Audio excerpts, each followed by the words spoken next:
Graça e paz, eu sou o Pastor Júlio, seja bem-vindo ao meu canal e hoje vamos falar sobre jejum.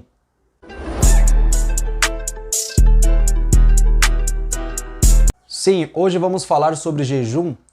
Jejum é uma prática cristã muito importante, é algo que faz parte da nossa vida com Deus, é algo que sempre vai nos ajudar aí no nosso relacionamento com Deus. Lembrando que todos os nossos estudos aqui trazidos para o canal, todos eles são pautados na Bíblia Sagrada. Então, todos eles você vai ver que tem versículos que vão embasar tudo aquilo que falamos aqui. Porque a Bíblia, ela é o manual do cristão. E nela contém absolutamente tudo que nós queremos aprender, que nós temos dúvidas e para nossa evolução na nossa caminhada com Cristo. Então, esse estudo aqui, ele é um estudo feito em duas partes. Essa é a primeira parte do estudo. E eu queria chamar a atenção a alguns tópicos e alguns pontos aqui para nós entendermos o que é o jejum, o que é o jejum na Bíblia Sagrada, qual é a forma correta de jejuar, né? O que significa jejum. E eu espero que através deste estudo você seja edificado, consiga tirar suas dúvidas e consiga fazer as coisas corretas de acordo com a palavra de Deus. Antes de começarmos, eu queria pedir para você deixar o seu like, se inscrever aqui no nosso canal e deixar um comentário aqui embaixo. Compartilhe esse vídeo com alguém, ele pode ajudar essa pessoa a tirar alguma dúvida e a ser edificado, assim como está edificando você e te ajudando a tirando suas dúvidas, tá bom? Que Deus possa te abençoar e que você venha a ser edificado através desse vídeo. E como nós vamos falar de jejum, eu não posso começar esse vídeo sem trazer uma advertência aqui para vocês. Eu queria lembrar que se você tem problema de saúde, se você tem alguma restrição que você não possa passar longos períodos sem se alimentar, o jejum não é para você. Se você é uma gestante também, tem que se atentar se você está apto a poder fazer esta prática, que é o jejum. Lembre-se que Deus não quer que você faça mal à sua saúde. Não vai trazer glória para Deus você fazer mal para a sua saúde. Então lembre-se, tudo aquilo que você vai fazer tem que fazer de forma que traga glória para Deus e que seja prudente para você. Então, através desse vídeo eu quero explicar e deixar claro qual é a forma correta de fazer o jejum. E se você não está apto por causa de problema de saúde ou se é uma gestante, recomendo você não fazer este jejum. Vamos aqui aprender algumas técnicas, algumas formas e o que é correto perante a palavra de Deus sobre esse assunto tão importante, esta prática cristã que é tão falada e pouco entendida nos nossos dias. Na primeira parte desse vídeo, eu queria trazer o significado do jejum. O que significa essa palavra? E o significado seria privação parcial ou total de alimentos durante um certo tempo. Então, quando nós falamos de jejum, estamos falando absolutamente de uma privação total ou parcial de alimentos por um determinado período de tempo.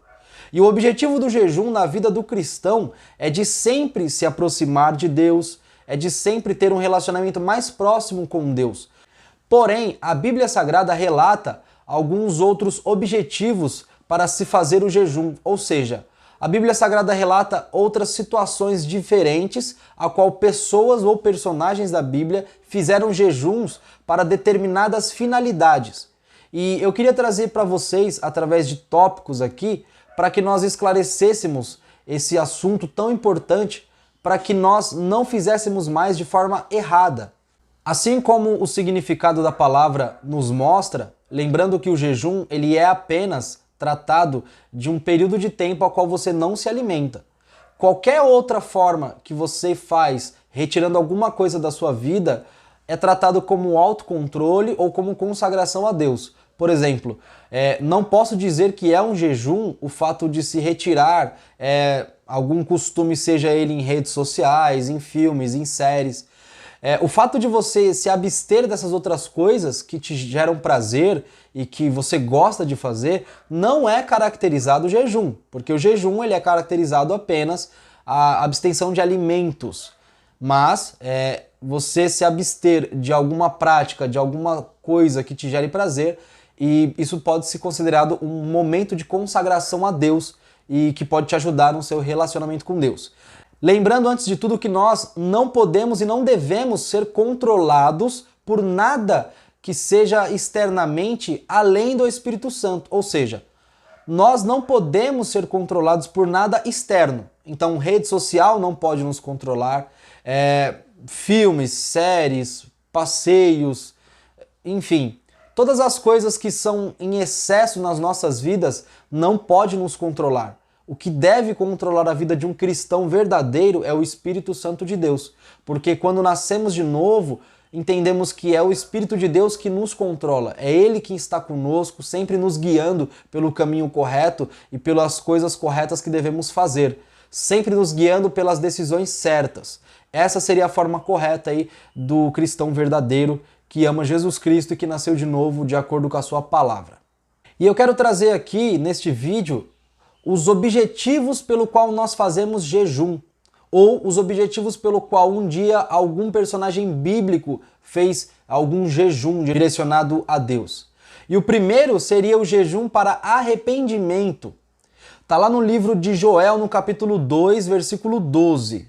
Está escrito: agora, porém, declara o Senhor, voltem-se para mim de todo o coração, com jejum, lamento e pranto. Aqui o Senhor está falando através do profeta Joel, e ele dá esta recomendação, essa direção para o povo. Voltem-se para mim. Como que nós vamos voltar-se para Deus? Com lamento, jejum e pranto. Veja que o jejum ele está sempre relacionado à aproximação de Deus, a uma forma do ser humano se humilhar diante do Todo-Poderoso e tentar se aproximar daquele que nos criou. Essa é a vontade de Deus para o ser humano, sempre ter uma relação interpessoal. E o jejum ele vai nos ajudar, esta prática cristã, ela nos ajuda a estar mais perto das coisas de Deus. E o segundo objetivo pelo qual jejuamos é para buscar duas coisas: a direção e a intervenção divina. No livro de Atos, no capítulo 13, versículo 2, está escrito: enquanto adoravam o Senhor e jejuavam, disse o Espírito Santo: separem-me Barnabé e Saulo para a obra a que os tenho chamado. Esta é a direção do Espírito Santo falando com os discípulos e apóstolos. Por quê? Porque eles estavam orando e jejuando. Veja que o jejum ele é uma forma muito mais forte de aproximação a Deus.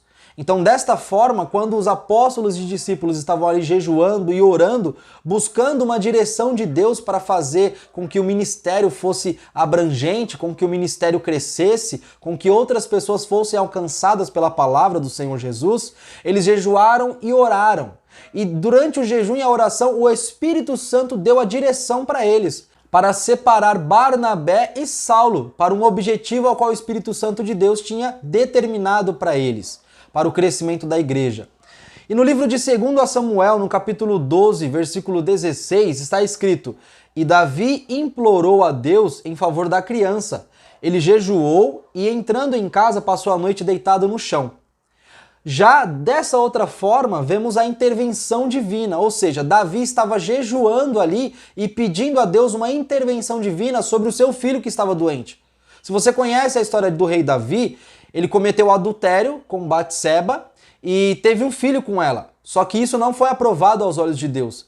E pelo castigo de Deus a Davi, Deus permitiu que o menino fosse acometido de uma doença. Só que Davi, vendo aquilo, se arrependeu diante de Deus e jejuou, implorando a Deus que tocasse na vida do seu filho. Davi, através do jejum e da humilhação a Deus, estava pedindo a Deus uma intervenção divina. Então veja que até agora falamos do jejum para arrependimento, buscando a direção e a intervenção divina. Então o jejum ele é direcionado buscando algo específico da parte de Deus. Lembrando a você que não é porque você vai jejuar e orar mais ou menos que nós, eu e você, nós vamos mudar a direção ou a vontade de Deus. Não. O que acontece quando nós nos intensificamos no jejum e na oração é que nós extraímos de Deus aquilo para as nossas vidas, ou seja, a direção de Deus, a vontade de Deus, algo da vontade da parte dele vem para nós, e não nós vamos colocar a nossa vontade para Deus. Então você jejuando e orando, você não vai mudar a vontade de Deus para a sua vida. Lembre-se que a palavra do Senhor diz, e está escrito, que a vontade de Deus ela é boa, perfeita e agradável. Então, por mais que você tenha um plano, os planos de Deus são infinitamente maiores. Então, sendo assim, Nós devemos observar que o jejum e a oração eles nos intensificam na aproximação de Deus, porém, eles não são fatores determinantes para mudar a vontade de Deus e fazer de acordo com a nossa vontade. Tanto é que, como Davi implorou e jejuou a Deus, como lemos aqui em 2 Samuel 12:16, se você continuar na leitura, você vai ver que Deus não livrou a criança, né, da morte. Porém, Davi sabia que a única forma de pedir a intervenção divina era através da oração, implorando a Deus e jejuando a Deus. E outro objetivo que existe, ou um motivo pelo qual nós vamos jejuar, é priorizar o alimento espiritual. E nós vemos isso escrito lá em Gálatas, no capítulo 5, versículo 16 e 17. Está escrito: por isso digo, vivam pelo Espírito e de modo nenhum satisfarão os desejos da carne, pois a carne deseja o que é contrário ao Espírito, o Espírito o que é contrário à carne. Eles estão em conflito um com o outro, de modo que vocês não fazem o que desejam. Aqui o apóstolo Paulo está falando sobre as obras da carne e o fruto do Espírito. E aqui ele deixa claro o que nós deveríamos fazer para estar sempre buscando e sendo enchidos pelo Espírito de Deus ao nosso espírito, e o que nós não deveríamos fazer, as práticas que deveriam ser excluídas na vida do cristão. E aqui nós observamos que o jejum, ele faz parte desta prática. Ainda que Paulo não tenha citado, mas o jejum ele é uma prática que nos traz próximo da presença de Deus. Quando nós jejuamos, nós estamos nos intensificando e nos aproximando mais de Deus. Ou seja, nós estamos abrindo mão do alimento físico, do alimento carnal, e dizendo para Deus, de certa forma, que nós queremos muito mais a presença dele do que o alimento físico que é necessário para que nós nos mantemos vivos nessa terra. Quando você faz isso, você está priorizando mais a presença de Deus, a vontade de Deus, do que as coisas físicas e carnais que nós temos aqui neste mundo. Então, como Paulo fala aqui em Gálatas capítulo 5, nós devemos priorizar e buscar os frutos ou as coisas do Espírito, para que nosso espírito esteja ligado ao Espírito Santo de Deus e assim estejamos cheios da sua presença. E isso não é feito somente uma vez, isso é uma prática recorrente. Assim como nós oramos todos os dias, não necessariamente você vai jejuar todos os dias, claro. Porém, é uma prática recorrente do cristão aí, que todas as vezes, junto com a oração e a leitura da palavra, o jejum ele se encaixa como um conteúdo completo na busca ao Espírito Santo de Deus. O jejum ele é uma das práticas que engloba a aproximação do cristão a Deus, seguindo da leitura da palavra e também da oração. Então o jejum ele é muito importante. Esses são os objetivos pelo qual nós jejuamos. Então nós jejuamos para arrependimento, jejuamos buscando uma intervenção e uma direção divina, e jejuamos para estar mais próximos do Espírito Santo de Deus e para encher a nossa vida da presença de Deus. Esses são os objetivos pelo qual nós jejuamos. Então agora que nós já entendemos os objetivos pelo qual jejuamos, eu quero trazer aqui para você os 4 tipos de jejuns que estão na Bíblia Sagrada. 4 tipos de formas de jejuns que estão na palavra de Deus. E o primeiro deles é o jejum total ou jejum absoluto. Esse jejum ele é direcionado a pessoas que vão ficar um período de tempo sem se alimentar e sem absorver nenhum tipo de líquido. Porém, como ele é um jejum absoluto e total, onde você não se alimenta, não bebe água, não bebe absolutamente nada, o período para que você faça esse tipo de jejum, pois é um dos jejuns mais fortes que tem no quesito físico, né? Porque vai exigir muito de você, o tempo máximo indicado para esse tipo de jejum, que é o absoluto e total, é de no máximo 3 dias. Então, não façam jejum mais do que 3 dias absolutamente. Ou seja, sem se alimentar e sem absorver nenhum tipo de líquido, sem beber água ou qualquer outro tipo de líquido. E não é todas as pessoas que conseguem fazê-lo. Então tome cuidado, saiba os seus limites e não passe dos limites. Lembre-se que Deus não vai estar recebendo glória se o seu sacrifício estiver fazendo mal para a sua saúde. A vontade de Deus é que você não faça coisas que vá danificar a sua saúde física, tá bom? Mas esse aí é o jejum total e absolutamente, onde você não se alimenta e não bebe água, nem nenhum tipo de líquido. E esse jejum ele foi feito por Esther. Olha que interessante, o livro de Esther, no capítulo 4, versículo 15 e 16, está escrito: Então Ester mandou esta resposta a Mardoqueu: vá reunir todos os judeus que estão em Suzã e jejuem em meu favor, não comam nem bebam durante 3 dias e 3 noites. Eu e minhas criadas jejuaremos como vocês. Depois disso irei ao rei, ainda que seja contra a lei. Se eu tiver que morrer, morrerei. Este foi o tipo de jejum adotado por Ester para falar com o rei em prol do povo judeu ali.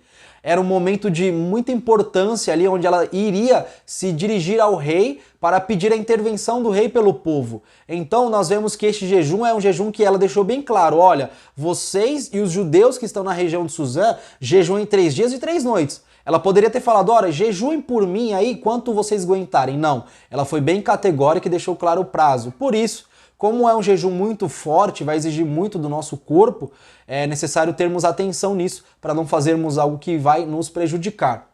E outro personagem bíblico que também fez um jejum absoluto, que durou no máximo 3 dias, foi o apóstolo Paulo. Logo após o seu encontro com o Senhor Jesus, ele ficou cego e ficou ali na cidade de Damasco e jejuou. Isso está em Atos dos Apóstolos, capítulo 9, versículo 9. Por 3 dias ele esteve cego, não comeu nem bebeu. Então Paulo foi o segundo personagem bíblico que adotou esse tipo de jejum. Logo após ter um encontro com o Senhor Jesus, ele fez 3 dias e sem comer e sem beber, como a Escritura nos relata. O segundo modelo de jejum é o jejum sem alimento, porém com a ingestão de água. É o jejum ao qual você não come absolutamente nada durante aquele período que você determinou, mas que você continua a beber água ali normalmente. Lembrando que beber água durante o jejum não é para tentar saciar a fome. Amém? É para você ali saciar a sua sede e estar sempre se hidratando. Diferente do jejum absoluto, onde você não bebe água e não come, o jejum com a ingestão de água, você não come por um determinado período, mas bebe água. E biblicamente falando, este é o jejum que o Senhor Jesus fez quando estava no deserto, no início do seu ministério. Isso mesmo. E olha que interessante o que está escrito em Mateus capítulo 4, versículo 2. Depois de jejuar 40 dias e 40 noites, teve fome. Quando nós olhamos aqui para a Escritura, no Evangelho de Mateus, você observa a leitura e você vê que Mateus escreve que ele teve fome. Mateus não detalha que ele teve fome ou sede. O que está escrito aqui é que Jesus jejuou 40 dias e 40 noites e teve fome.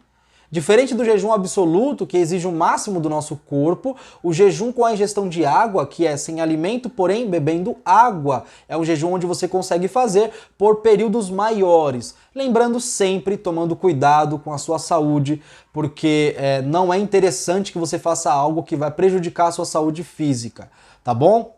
Terceiro modelo de jejum é o jejum parcial. É o jejum adotado por Daniel. Sim, o profeta Daniel que estava ali na Babilônia. Isso está no livro de Daniel, capítulo 10, versículo 3. Olha que interessante. Não comi nada saboroso, carne e vinho nem provei, e não usei nenhuma essência aromática até se passarem as 3 semanas. Aqui, Daniel está falando com Deus. E ele deixa claro que nem carne e nem vinho, ou seja, ele retirou alguns tipos de alimentos da sua dieta, ali, da sua alimentação, e estava se alimentando de forma regrada, de forma aí exclusiva. Ele selecionou alguns tipos de alimentos, e se você for parar para pensar, a carne e o vinho eram um tipo de alimentos naquela época que geravam prazer em quem estava ingerindo. Da mesma forma que hoje, quando comemos salgados, doces ou comidas gordurosas, nós sentimos prazer quando nos alimentamos desses tipos de comidas. Ali, naquela época, com aquela cultura, a carne e o vinho, eles eram um prazer ali no momento da refeição. E Daniel, ele retirou justamente esses alimentos. Ou seja, não se sabe ao certo, neste ponto da escritura, qual é o tipo de alimentos que Daniel ele escolheu estar ingerindo. Nós sabemos que Daniel fez o jejum também, alguns capítulos antes, para não se alimentar da comida do rei. Você vê aí o objetivo do jejum parcial, é você tirar aquilo que é mais prazeroso na sua alimentação por um período de tempo pré-determinado. E no caso de Daniel foi de 3 semanas aqui. onde ele estava buscando uma aproximação maior de Deus, de acordo com as visões que Deus dava para ele. O jejum ele tem sempre um objetivo a se cumprir. Você não faz jejum por fazer, você não jejua por jejuar. Então Daniel escolheu aí retirar os alimentos saborosos da sua dieta e se manter alimentado, porém parcialmente. Essa é uma forma de jejum onde você vai predeterminar o tempo que você vai estar jejuando esses alimentos com o objetivo que Deus colocar no seu coração. Esse é o tipo de jejum que o profeta Daniel aí, ele adotou para pedir a direção de Deus. Quarto tipo de jejum, ou nesse caso, abstenção com o objetivo de se consagrar para Deus. Isso está no livro de Coríntios, capítulo 7, versículo 5. Olha o que Paulo fala: não se recusem um ao outro, exceto por mútuo consentimento e durante um certo tempo, para se dedicarem à oração. Depois, unam-se de novo, para que Satanás não os tente por não terem domínio próprio. Então aqui o apóstolo Paulo está dando algumas informações para a igreja de Corinto, como deveriam fazer para se aproximar de Deus e da oração. O casal ele pode sim se abster da relação íntima com o objetivo de se aproximar mais de Deus e de orar mais. Ou seja, sim, você pode se abster ali dos momentos íntimos do casal com o objetivo de buscar mais a presença de Deus. Mas aqui é mais forma de consagração, de abstinência, do que um jejum. Lembrando que jejum está relacionado sempre à abstenção de alimento físico. Então, na parte da alimentação. Aqui estamos falando da abstenção da relação íntima de um casal com o objetivo de se aproximar da presença de Deus através da oração. Mas Paulo fala por mútuo consentimento, ou seja, os dois têm que concordar e também por um período determinado que não seja muito longo, para que os desejos carnais aí não gerem uma armadilha para si mesmo. Espero que você tenha entendido aí essa primeira parte desse estudo sobre o jejum. Que Deus possa abençoar a sua vida. Se inscreva aqui no canal, deixa o seu like. Vou deixar meu Instagram aqui na tela passando. Segue lá no Instagram, lá tem outros tipos de conteúdos sempre relacionados à palavra de Deus. Peço que você compartilhe este vídeo, deixe um comentário aqui embaixo, que Deus possa te abençoar. Espero que você tenha sido edificado e tirado suas dúvidas através deste vídeo e que o Senhor Jesus nos abençoe e nos ensine a jejuar da forma correta, de forma que venhamos gerar glória para Deus.